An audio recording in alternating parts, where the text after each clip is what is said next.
Good morning friends. जय माँ समलेई। आज दिन टा स्टार्ट होचे महाप्रभु पूजा नो। तापरे आमे जे नाश्ता बनामा।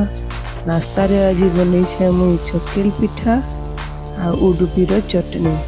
सकालु श्लोक के टिफिन दे करी पठे देली न। हमर हस्बैंड भी खाई सारले न नाश्ता।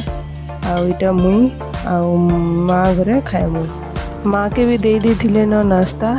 आ इटा मोर लगे बाहर कराऊछे चटनी आ पिठा। मुई इटा आनी करी खाऊछे। मोरटा मोर खाइबार देखी करी जानी पड़थुए केते मस्त लागुछे, भल लागुछे जे। तापरे आमे दीपहरे बनामा खाइबारटा बिरयानी। आज बना हिचे चिकन बिरयानी। समस्तंकर फेवरेट होउछे बिरयानी। एथिर लगी आज मुई स्पेशल बिरयानी बनीछे। देखुन केनता मस्त दिसुछे जे पूरा होटल नु आनला बागी दिसुछे। यहाँ दीटा आमे बाढ़ी देउछु। माँ मुई आ मोर हस्बैंड तीन जन बसिकरी खाएमु। आ श्लोक लगी रखी देथिमि स्कूल रू आसले खाइबा। इटा आमे सब मिसिकरी खाई बसलु।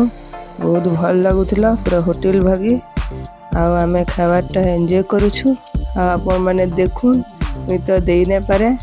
तापरे संध्या रे आमे गलु बाहर के बुलबार लगी। श्लोक जाउछे साइकिल चली। आ आमे इटा वॉक करूछु बाहर। टर्न कर टर्न। नेक्स्ट वीडियो देखबार लगी सब्सक्राइब कर देबे चैनल के।